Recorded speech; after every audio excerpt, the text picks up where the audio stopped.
Itong Gamchun village pala parang squatter, no? Colonists during the uh, hard times following the Korean War. So ginawa siyang culture village na ngayon, na ba't nakita yung history? Their houses built on mountainside. Ginawa na siyang cultural heritage. Ganda din, no? Pwede rin sa atin to. Yung ano ba sa atin? Yung mga basura. Mga like Tondo.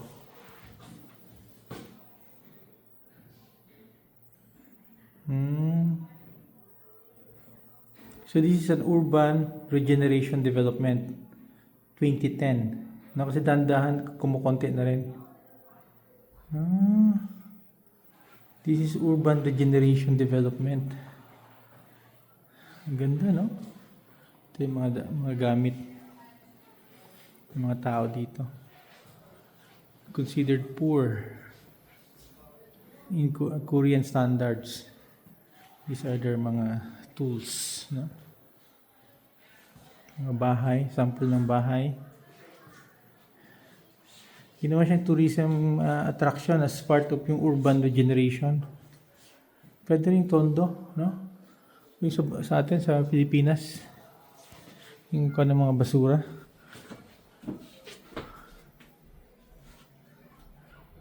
Life-friendly village dedicated to preservation and regeneration of the local community. Galing kaming museum, loob ng museum.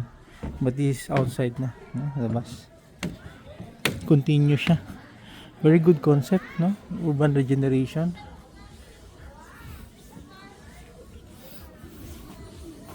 Naging touristy na rin siya, dinadalaw.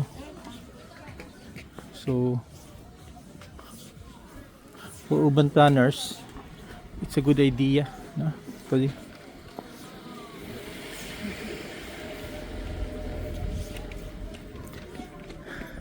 Ganda, pwede sa atin nga sa Metro Manila, yung Tondo. Ano yung basurahan nga doon? Anong place? Urban regeneration pala siya na concept. Ano pa yung basurahan nga, Hana? Yung tambakan ng basurahan sa Metro Manila, ha? Hindi, may isa pa. Smoky Mountain. Ha? Wala nang residence doon? Really?